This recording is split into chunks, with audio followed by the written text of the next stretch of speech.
జ్ఞాపకాల పరంపర మిఠాయి రూపంలో మన కోసం తెచ్చేసింది Parampara Mithai shop. Welcome to Suman TV. Russia అధ్యక్షులు వ్లాదిమిర్ పుతిన్ గారు త్వరలో భారతదేశానికి రానున్నారు. ప్రపంచమంతా ఎదురు చూస్తూ ఉంది. ఎందుకంటే మొదటి నుంచి కూడా రష్యా అంటే రష్యాతో భారతదేశ సంబంధాలు ఎప్పుడు కూడా చాలా బాగుంటాయి. అటు అన్ని రకాలుగా ఇరు దేశాల మధ్య ద్వైపాక్షిక సంబంధాలు ఆనాటి నుంచి ఈనాటి వరకు కూడా బాగానే ఉన్నాయి.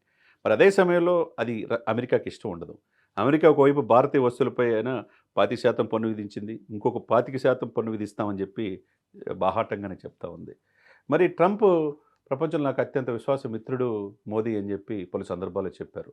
అదేవిధంగా మోదీ గారు కూడా ట్రంప్ అమెరికా అధ్యక్షుడు అయిన సందర్భంగా శుభాకాంక్షలు చెప్పాడు, ఇండియాకు ఆహ్వానించారు. మరి ఎందుకు రష్యా దగ్గరేకుంది వీళ్ళంతా ఎందుకు బాధపడుతున్నారో అర్థం కావట్లే. ఎందుకంటే ప్రపంచం అంతా బాగుండాలని మనం కోరుకోవాలి. ఆపరేషన్ సింధూర్ విషయంలో రష్యాతో పాటు అన్ని దేశాలు సపోర్ట్ చేసినాయి. నేనే యుద్ధం ఆపానని ట్రంప్ అని చెప్పాడు. కానీ ఆయన ఆపలేదని అందరికీ అర్థమైపోయింది. భారతదేశం ఎవరికి భయపడాల్సిన అవసరం లేదు. ప్రపంచంలోనే చైనా, జపాన్ కూడా దాటి ప్రపంచంలో ఆర్థిక వ్యవస్థ 4th ప్లేస్ నుంచి 3rd ప్లేస్ ఆ రేంజ్లో భారతదేశం ఉంది. మరి అదే సమయంలో మన దేశ వస్తువులు అక్కడికి వెళ్తే వాళ్ళ యొక్క సుంకాలు, భారతదేశ వస్తువులు అమెరికా నుంచి వచ్చే వాటి మీద కూడా మనం కూడా వేయాలి కదా. అంటే 25% నుంచి 50% ఈ పన్ను భారం తప్పదు అని అమెరికా చెప్తా ఉంది. ట్రంప్ హెచ్చరిస్తున్నారు. ఒకవైపు భారతీయుల్ని ప్రధానతమైన పోస్టులో ఇంటర్నేషనల్ ఆర్గనైజేషన్స్లో పెట్టొద్దని చెప్పి ఆ కంపెనీల్ని ఆదేశిస్తున్నారు ట్రంప్. మరి ఎందుకు ఈ పెత్తందారీ వ్యవస్థ అమెరికా నేనే అనే మరి అహంతో విరవిగుతూ ఉంది. మరి ఇదే సమయంలో ఒకవైపు అజిత్ కుమార్ దోవల్ జాతీయ భద్రతా సలహాదారుడు, ఆయన స్వయంగా రష్యా పర్యటన చేస్తున్నారు. రష్యా విదేశాంగ మంత్రితో భద్రతా సలహాదారు సమావేశమయ్యారు. పుతిన్తో కూడా నిన్ననే సమావేశం అయిపోయారు. ఎందుకంటే జేమ్స్ బాండ్ 007 అజిత్ డోబాల్ అని చెప్పి అంటారు. ఆయన వ్యూహాలు ఎవరికి అర్థం కావు. ఏ దేశంతో ద్వైపాక్షిక సంబంధాలు చేయాలన్న రీసెర్చ్ అండ్ అనాలిసిస్ వింగ్లో కూడా పనిచేసిన అజిత్ డోబాల్ రష్యా పర్యటన చేయటం, పుతిన్ గారు కలవటం, త్వరలో భారతదేశానికి ఇన్వైట్ చేయటం, ఆయన వస్తున్నాడని చెప్పటం ఓ రకంగా అమెరికా కూడా ఇది వాళ్ళ కంటి నిద్ర కూడా లేకుండా చేసిందని అనుకోవాలి. ఎందుకంటే రష్యా, భారతదేశం ఇద్దరు కలిస్తే అవతల చైనాకి, ఒకవైపు అమెరికాకి ఇద్దరికీ ఇబ్బంది. భారతదేశం ఎవరికి ప్రజాస్వామ్య దేశం, గొప్ప ప్రజాస్వామ్య దేశం, ఐక్యరాజ్య సమితితో సహా అన్నీ ఫాలో అవుతూ ఉంటుంది.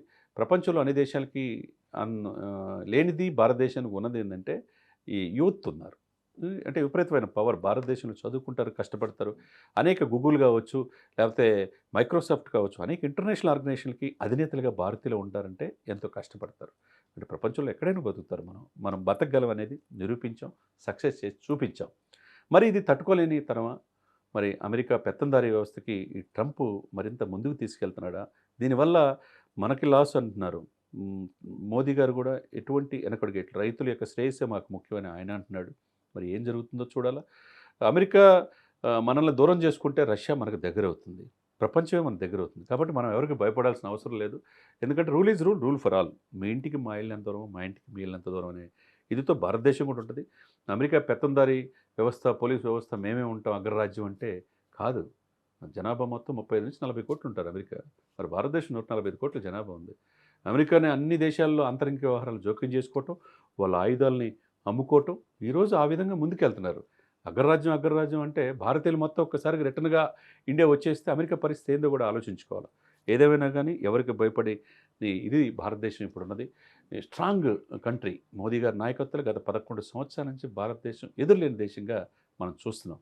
కాబట్టి రష్యా, వ్లాదిమిర్ పుతిన్ ఈ సంవత్సరం చివరిలో భారతదేశానికి రావటం ప్రపంచం అంతా ఎదురు చూస్తుంది. మరింత ద్వైపాక్షిక సంబంధాలు రష్యాకి భారత్ మధ్య ఉండే అవకాశం స్పష్టంగా కనపడుతున్నాయి. కాబట్టి ఎవరికి భయపడాల్సిన అవసరం భారతదేశానికి ప్రస్తుతానికి లేదు. సుమన్ టీవీలో మీ పర్సనల్ అండ్ బిజినెస్ ప్రమోషన్స్ కోసం కింది నెంబర్కి కాంటాక్ట్ చేయండి.